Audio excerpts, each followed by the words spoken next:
Hi and welcome to another BoBeats video, and in today's video we are checking out the Voltage Lab 2 from Pittsburgh Modular.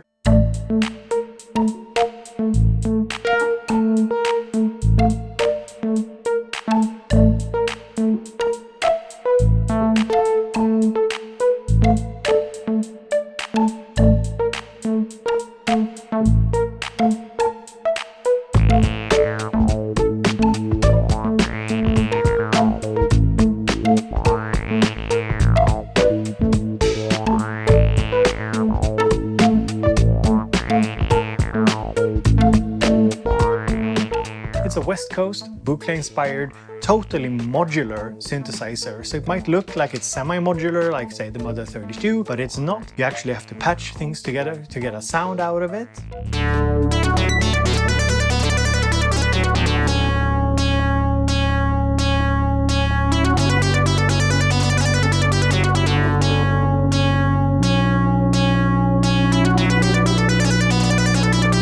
The Voltage Lab 2 has two parts to it. Over here we have the dual oscillators, dual function generators, dual dynamics controllers. We have two effects, so a chorus, flanger hybrid, and an echo. And then we have the controller part, which has three different lanes. Two of them can be used as either keyboards or sequencers, and the middle one is a CV lane that spits out CV or gate or envelope. And the controller part of the Voltage Lab 2 is actually super deep, and I will do a deep dive into it later in today's video. Now, let's get into it.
First up, I want to talk about the oscillator section. There are two oscillators and they are not the same. So the first one is based around the center clipping. It's basically a form of advanced wave shaping, and let me show you what it does. So I have created a sequence here. So what we're hearing here is your typical sawtooth, and if I turn this knob here, I'm affecting the upper part of the waveform. And if I turn the negative knob, I'm affecting the lower part. Now, normally, what would happen is that we would lose amplitude, lose volume, but because there is something called automatic gain control, it brings back that lost gain, which is really nice. And together with the wave folder, you can create some really crazy waveforms. Just look at this one. Then there's also the focus function, which recenters the waveform within the center clipping circuitry. So let's listen here. You can see what happens.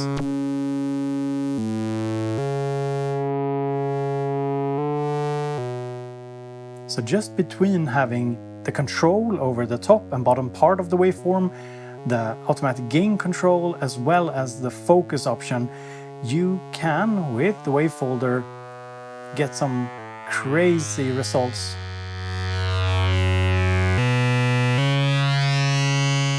So oscillator number one is a hugely versatile oscillator, and let me just show you some sounds with modulation. So here I'm using the yellow sequencer channel and the blue CV channel to modulate oscillator number one.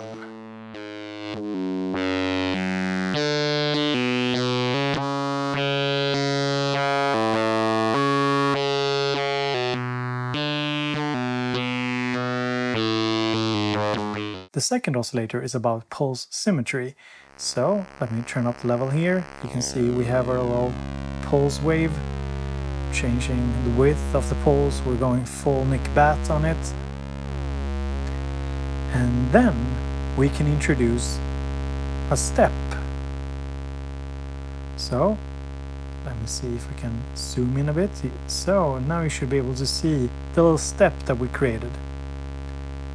And we can also fold the bottom half of the waveform upwards. The manual basically says that it takes the bottom half of the waveform and flips it on top of itself. So it's sort of like wave folding, but not quite. So that seems to be what's happening.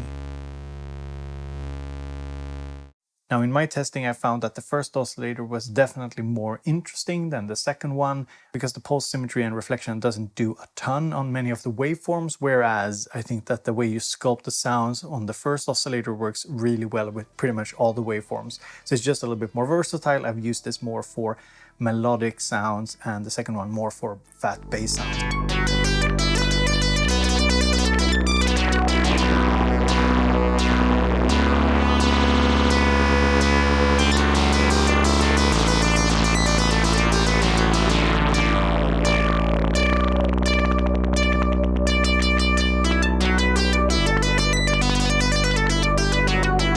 Next up, I'm gonna patch a few things together to get a feel not just for the different modules, but also the workflow of the Voltage Lab 2. So I have this sequence running here. It's the yellow sequencer. I got a little beat here.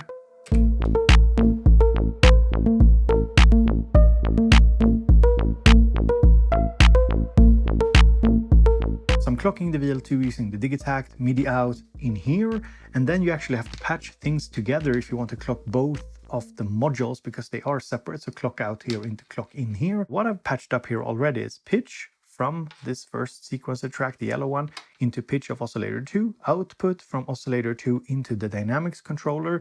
It's basically your VCA, but it's also a low-pass gate. So in low-pass gate modes, it filters out the higher frequencies as well and acts as sort of a filter. There's resonance here, we can play with that. So I'm going to take the output here into the amp because the level is a little low, and then into a mixer splitter. So I'm splitting the signal, then it's going out. And we need something that controls the reflection. So basically the folding of the bottom part of the wave. Gonna go triangle LFO out. There's one LFO here, but there's two outputs. It's gonna go reflect CV.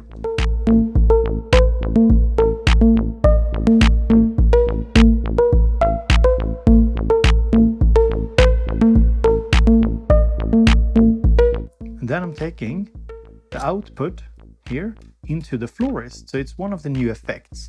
So it's a chorus flanger hybrid. It actually sounds pretty good. I quite like it. I wasn't a big fan of the Echoes module, but I quite like this one. You can get some really metallic, cool tones out of it.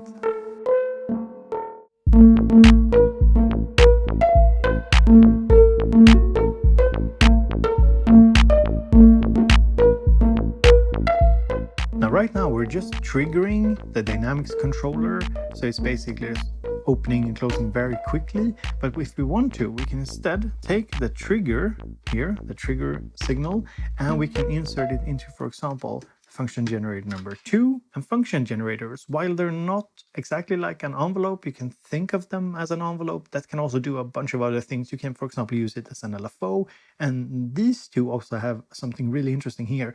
So this button here lets us set up cross modulation between the two. So you can basically have one function generator triggering the other one in various different ways. I won't go into detail because that will be a video of its own. I know, for example, DivKid has a great video on function generators that I can recommend. So we're taking the output here and controlling the dynamics here. So that gives us control over attack and release of the sound. And there's also different response curves. So you can get really snappy responses. If I want to, I can modulate the rise and fall, and in this case I think fall would be best. So I'm going to use the chance sequencer here, CV out.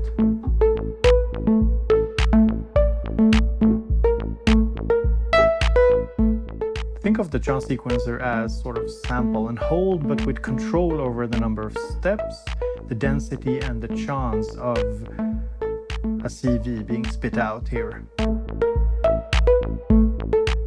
And now I want to add in the second voice using the red CV channel here.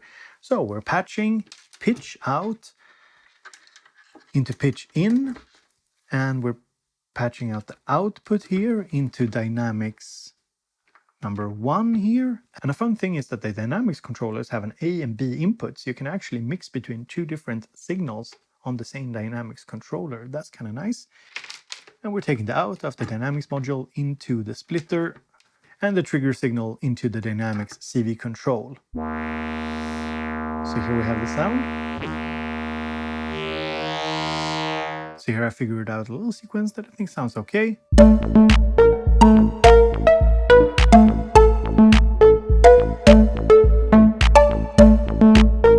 And now I'm going to use the echoes module. It's the same as on the Tiger, but has a longer delay time.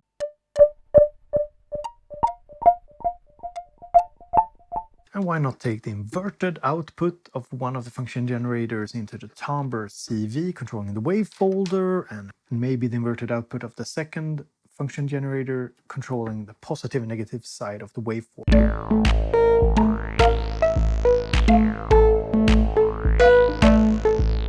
I mean, there's a lot to talk about here. There's sample and hold, there's noise. But I want to get into the sequencer because it's really important. But first, let's just talk a little bit more about the dynamics controller. And we do recognize them from the Taiga. This is Pittsburgh's Modular's take on the low-pass gate. And the cool thing about the dynamics controllers are that you can use them as a low-pass gate. So basically, it filters the sound as a low-pass filter does when it closes. So it doesn't just lower the amplitude of the sound, it also filters out higher frequencies. And this also means that we can use them as filters. But enough talking, let's listen.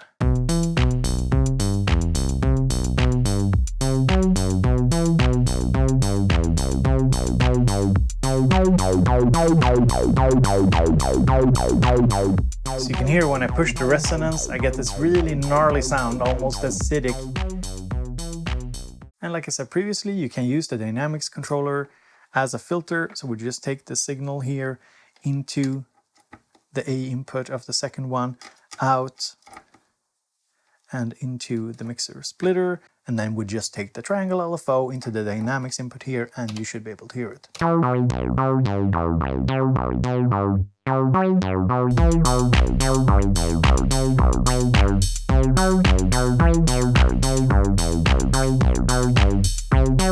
I make a lot of music for myself, and this is the sort of music I like to make. Experimental electronic beats.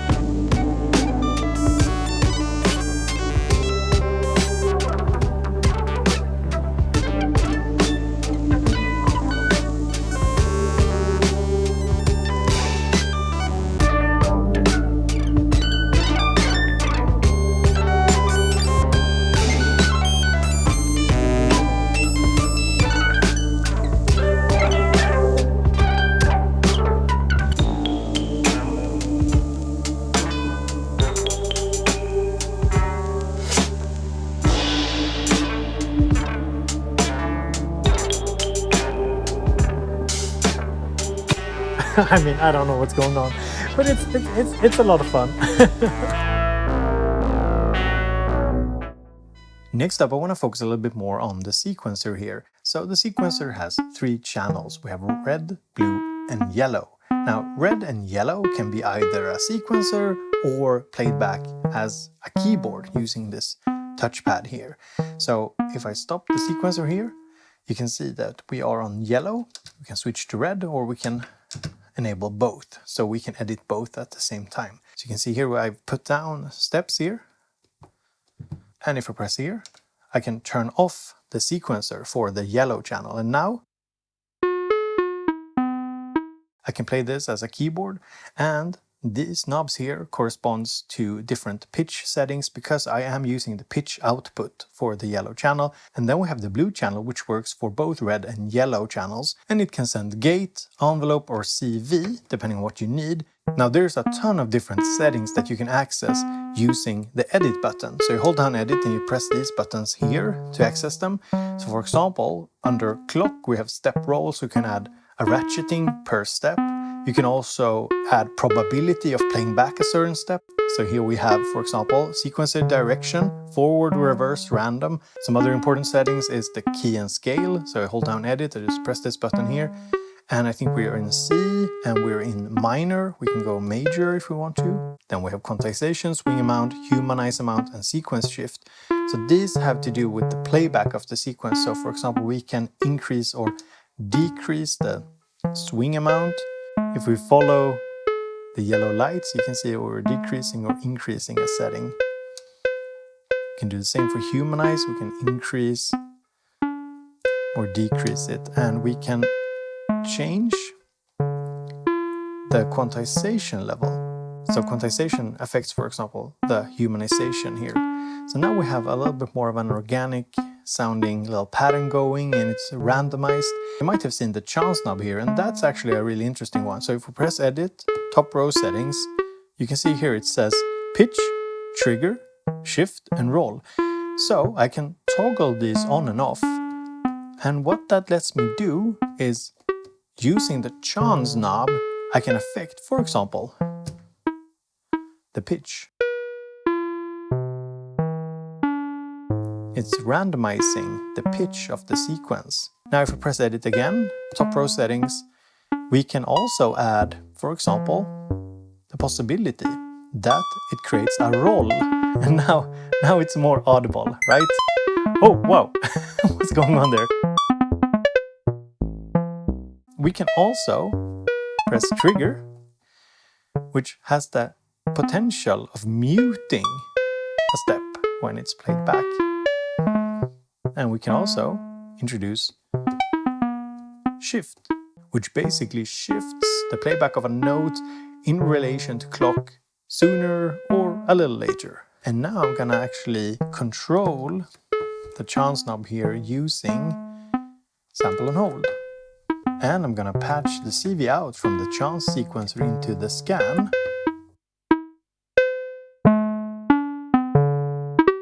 So to give this super random sequence some stability, what I'm gonna do is I'm gonna use the red channel here for like a bass drone note. And the cool thing is you can have these two sequencers running at different clock divisions, or so basically at different speeds. And each of them can also have different number of steps. I'm gonna go pitch out into pitch in of the second oscillator. And then I'm gonna take the output of the second oscillator here into the input of dynamics module number 2. And then the output will go into this mixer here. The first output from the first oscillator is also going into the mixer, and then out from the mixer into the output. So now I'm going to select the red sequencer. I'm just going to put down a note.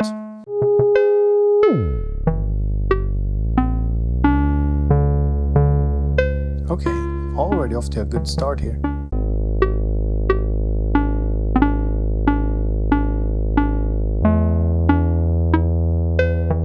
I patched the triangle LFO here into the repeat of the yellow channel.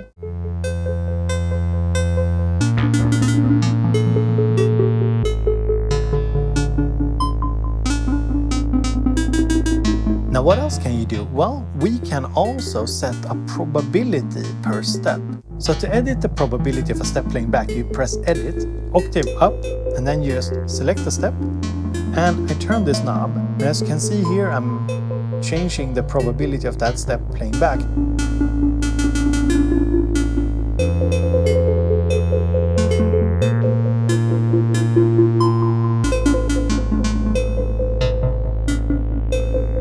So now we've added a bunch of conditions and some differences to probability of step playback.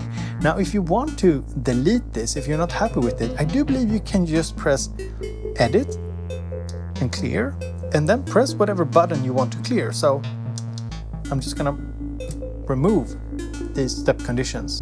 So next up, I'm adding in the Digitact. I have MIDI out into this adapter, into the MIDI input over here. And now we need to change the clock source. So we press Edit, top row settings, and here we go, MIDI. So now it's synced to MIDI. So you can hear it's way faster. Not that bad actually, but okay, let's go with this.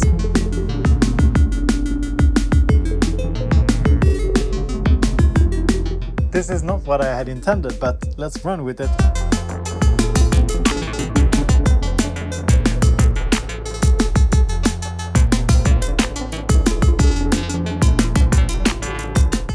And let's change the first dynamics controller to a low pass gate instead of a VCA.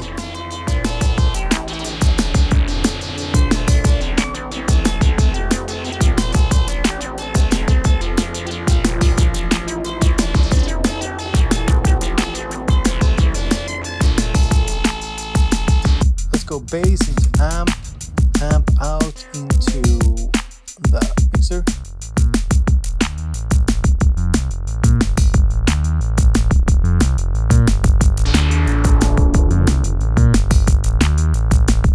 We need a little bit more control. Where can we get it? Well, over here at the red channel. We go trigger out into the dynamics input and suddenly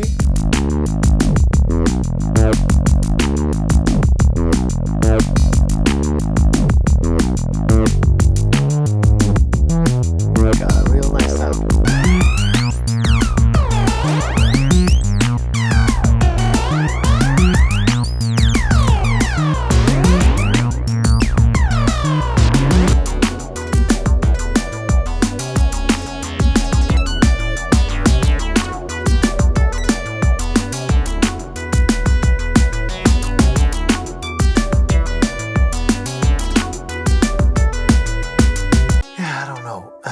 Yeah, that's the sequencer.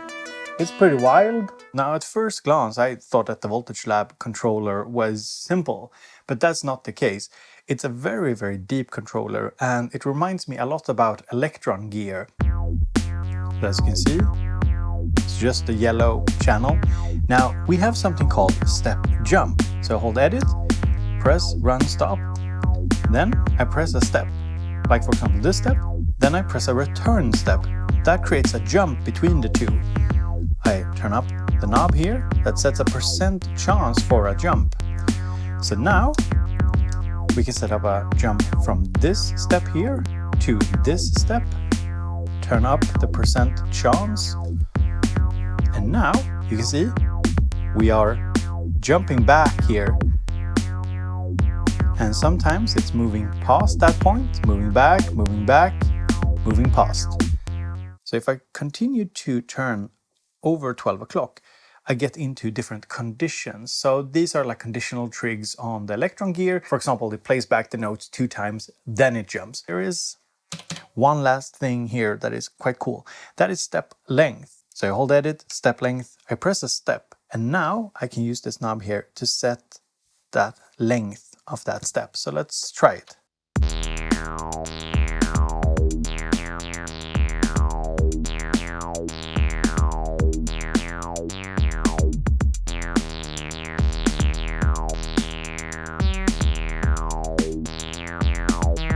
So we started with a 16-step sequence, but now we turned it into something a lot longer.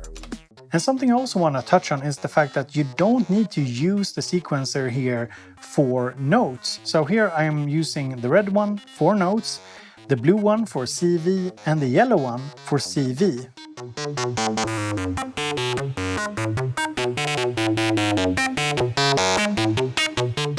And a really nifty thing with using one of the sequencer tracks here for CV is that you can then have these conditions, for example, different pitch or a chance of different pitch per step, chance for the note not to trigger, chance for the note to shift, or chance for a roll, for example.